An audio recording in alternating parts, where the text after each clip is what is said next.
2 million years ago, beneath the icy crust that now chokes its surface, Tau Valentis was a world teeming with life. A planet once awash in vast oceans and surrounded in a humid, storm-laced sky.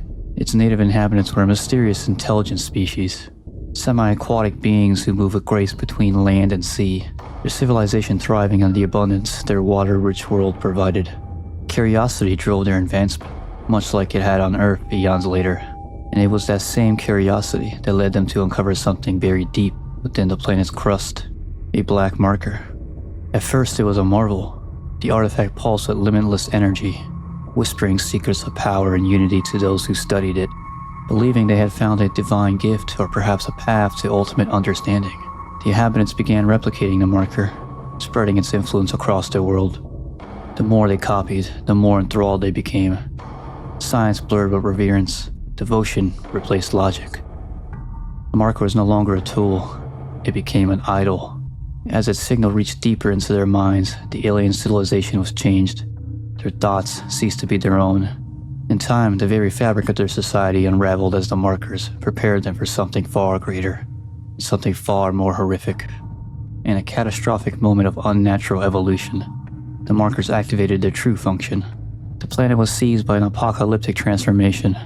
Dead flesh was repurposed, reshaped. Consciousness dissolved into instinct. Convergence event had begun. The species was lost, but the moon had begun to form. Yet not all had succumbed to the whispers of the marker. Among the alien race, a desperate few resisted its call. Scientists, engineers, and thinkers who saw the truth behind the veil of divinity. In secret and in silence, they devised a plan to undo what had begun. At the heart of their efforts was the Codex, a device capable of interfacing with the same technology that the markers had corrupted. Working in tandem with the massive planet-spanning terraforming machine, Codex would not destroy the moon, but freeze it in place, halting convergence before it could be completed. They succeeded, but only partially. The machine activated, unleashing a planetary-scale cryogenic cascade. Oceans flash froze, skies darkened.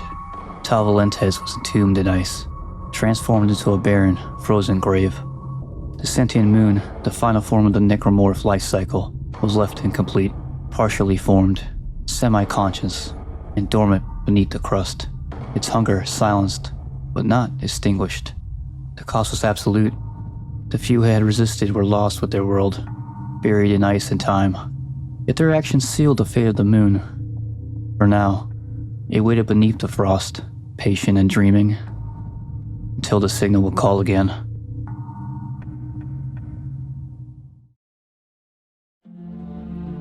The sovereign colonies, humanity's ruling interstellar government, was crumbling underneath the weight of the secession war. Desperate for an edge, they traced the pervasive signal emitted by their own artificially created markers to a long-forgotten world on the edge of known space, Tau Valentis. What they found was far from salvation. Once a thriving world of oceans and life, Tau Valentis had become an icy grave, a planet locked in permanent winter. Towering snowdrifts, razor-sharp winds, and punishing sub-zero temperatures made the terrain nearly impassable. Entire research convoys vanished in storms. Vehicles froze over, buried beneath the layers of white. Progress was slow, and hope dwindled with every step. But then, buried beneath layers of permafrost, the Sovereign Colony Expedition uncovered something extraordinary. They found the ruins of a lost civilization, the remnants of a desperate struggle etched into frozen bones of decayed machinery. More horrifying still were the twisted corpses, once alien, now something else. The infection remained, dormant, but waiting, and with the marker signal once more echoing across the surface, it stirred. The marker's influence crept into their thoughts. Whispers turned to voices. Logic gave way to obsession, and as it had 2 million years before, Tau Valentis became the stage for another fall. The sovereign colonies had uncovered the past, but in doing so, ensured it would repeat. By 2314, the situation at Tau Valentis had spiraled beyond recovery. Major General Spencer Mahad, commander of the Sovereign Colony's Expeditionary Force, found himself at war not with the cold of the terrain, but with madness. The marker signal had corrupted soldiers and scientists alike. Necromorph outbreaks erupted within the base, transforming the expedition into a chaotic slaughterhouse. Command structure crumbled. Entire sections of the colony were lost in infection or fell to civil unrest born from paranoia and hallucinations. When all efforts to contain the catastrophe failed, the Sovereign Colonies Council made a final, damning decision. They authorized Scenario 5, originally designated for hostile alien encounters. Scenario 5 called for the termination of all personnel involved in first contact situation deemed too dangerous to Earth. It was not a rescue, it was an execution. Mahad, bound by duty and desperation, began enacting the order, eliminating infected and uninfected alike to ensure the horrors of Tal Valentes never reached humanity's core worlds. But not all shared his resolve. Dr. Earl Sereno, lead xenoarchaeologist on the mission, had uncovered something extraordinary. Rosetta, a preserved alien specimen, and the truth behind the alien machine built to halt convergence. Recognizing the significance of his discovery, Serrano and his remaining team took drastic measures. They disassembled Rosetta into segments and scattered them across secure facilities, hoping to keep the knowledge safe from both necromorphs and Mahad's purge. Serrano's race to activate the machine ended in tragedy. As Mahad's forces closed in, an accident in the facility left Serrano severely injured and paralyzed. Unable to flee or finish what he had started, he could only record his findings and leave behind fragments of the truth. Clues for someone, someday, to finish what his people had died to uncover. Above the howling winds of Tal Valentes, the cries of the dead echoed, victims of the cold, the infection, and choices made in fear. The moon remained waiting. The expedition to Tal Valentes was lost, consumed by cold, madness, and the dark will of the markers. Nothing made it back. No survivors, no transmissions, just silence.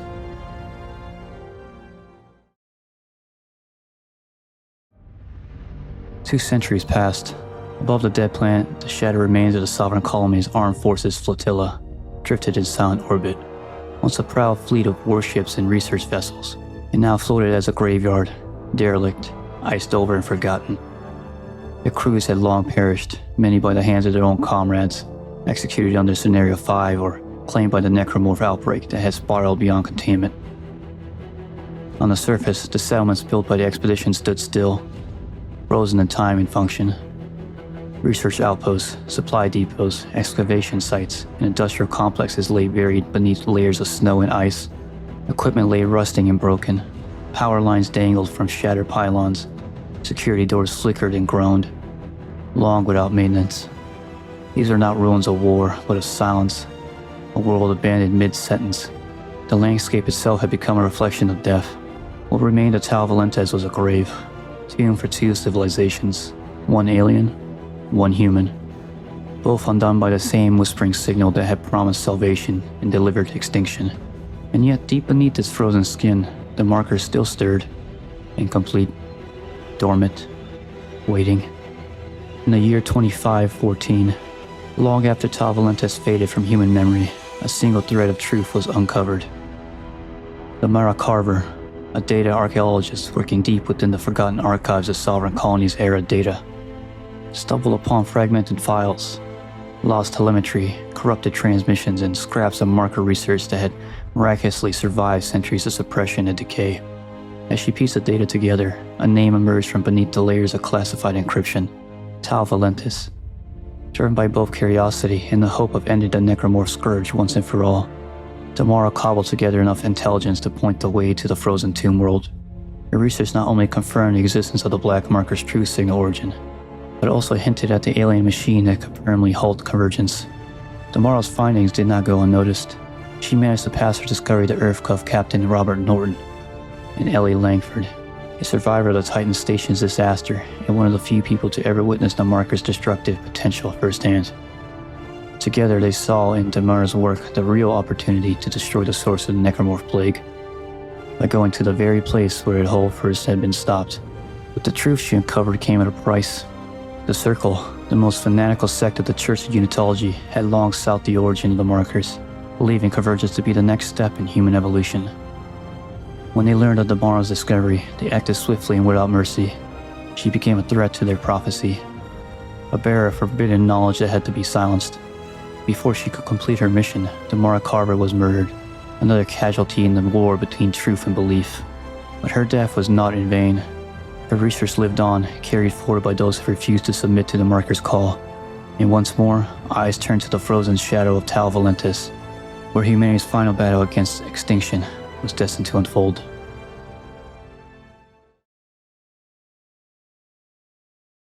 Langford's discovery was too significant to ignore. Determined to reach Tau Valentis and unravel the secrets buried beneath its frozen surface, she convinced EarthGov Captain Robert Norton and Sergeant John Carver to seek out one man who had faced the markers and survived: Isaac Clarke. Clarke, the reluctant engineer and sole survivor of the USG Ishimura and Titan Station catastrophes, had tried to leave the horrors behind, but the marker had a way of dragging him back. Under Langford's advisement, and with little choice, he agreed to join the mission, knowing full well what might await him on the surface of the Forgotten World. From orbit, the team believed Tau Valentis to be the marker homeworld, the birthplace of the necromorphs, the origin of the black marker signal. A cold, desolate planet seemed the logical source of the infection that had haunted humanity for centuries. But as Clarke, Langford, Norton, and Carver ventured deeper into the remains of the Sovereign Colony's expedition and shifted through the broken data cores and scattered research logs, a more startling truth emerged. Tau Valentis had not birthed the markers. It had tried to destroy them. 2 million years ago, the planet had been an epicenter of a massive marker uprising, triggered by an alien species that fell under the signal's control. Their fall had been halted. A cryogenic machine, activated at the last possible moment, froze the planet and the convergence event in place, locking the unfinished moon in dormancy and halting the final stage of the necromorph life cycle. To the Church of Unitology, this truth was blasphemy. Led by the radical zealot Jacob Danik, a militarized force of Unitologists, the Circle intercepted Clarke's mission. To Danik and his followers, convergence was not a catastrophe, but a sacred evolution.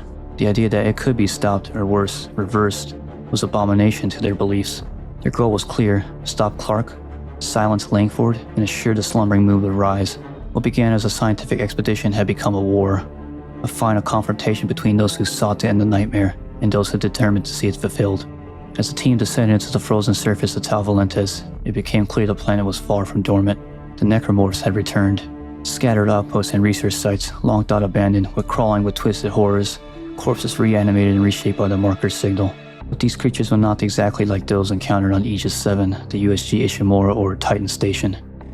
At Tau Valentis, the necromorphs had evolved. Utilizing the remains of the long-dead humans from the Sovereign Colony's expedition, the necromorph infection twisted its host into new and more deceptive forms. Wasters appeared first, reanimated soldiers still clad in their winterized combat gear, wielding axes, blades, or their own bones as weapons. They moved with the discipline of military units they once were, but with none of the humanity. Then came the feeders, grotesque, blind mutations born from humans who had cannibalized corpses to survive, only to succumb to the infection themselves. Drawn by sound and movement, they attacked in swarms, fast and relentless. Despite these new forms, the essence of the necromorph threat remained chillingly familiar. Their behavior echoed what Clarke had faced before: ambush tactics, hive-like organization, and a disturbing ability to weaponize the very biology of their victims. Their presence confirmed that, even after 2 million years, the infection had not diminished. The marker's will endured, silently guiding the dead towards convergence. Every structure, every cave, every half-frozen ruin became a potential tomb. The survivors quickly learned that in Tau Valentis, even silence could be a trap, and death was never the end. As Clarke, Carver, and Langford pressed deeper into the frozen underworld of Tau Valentis, they uncovered a darker, more ancient truth buried beneath the layers of ice and time. In the depths of the long-sealed catacombs and the hollowed-out caverns, the remnants of the planet's original inhabitants revealed themselves, not in preserved temples or relics, but in monstrous form. Towering creatures like the snow beast, a hulking apex predator forged in alien flesh and ice, and the grotesque Nexus, a massive bio-organic nerve center, were not simply threats, they were warnings. These abominations had once been sentient beings, part of the alien race that called Tau Valentis home. In a final act of defiance against the markers, they had sacrificed themselves, allowing their bodies to become vessels for the necromorph infection, delaying the convergence event by using their own deaths as key to freeze the planet and the moon. Their sacrifice had not stopped the cycle, only paused it. Jacob Danik, unwavering in his fanatic belief in convergence, succeeded where so many had failed. Using the stolen codex, he reactivated the dormant alien machine and reignited the long-stalled process. The moon, Tau Valentis' half-formed sentient necromorph entity, began to stir once more. In a desperate final push, Isaac Clarke and John Carver fought their way through swarms of necromorphs, defied Danik's forces, and descended into the moon itself. There, at the heart of the ancient monstrosity, they confronted the core of the marker intelligence, and against all odds, they destroyed it.